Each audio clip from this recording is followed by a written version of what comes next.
I am the Tofu Golem. Please enjoy the video. You start by placing the core devices, the counter, and a trigger.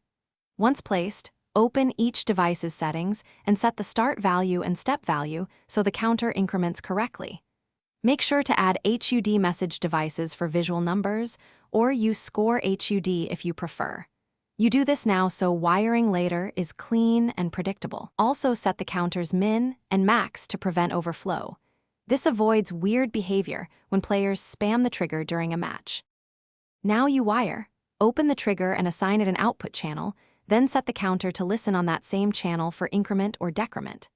Once done, route the counter's output channel to the HUD message or score device so the numeric value shows on screen. Make sure devices are set to the correct player filtering, each player versus all players, so numbers reflect the intended target. Test in play mode, press the trigger, and observe the number change. Adjust timing and debounce if it flickers. Finish by locking device permissions and enabling persistence if you want values to carry across rounds. Once done, tweak display formatting, add leading zeros or reposition the HUD so numbers are readable in combat.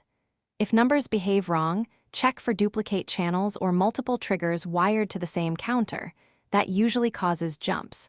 Also make sure the trigger's repeat rate isn't too fast. If problems persist, isolate devices one at a time to find the conflicting setting.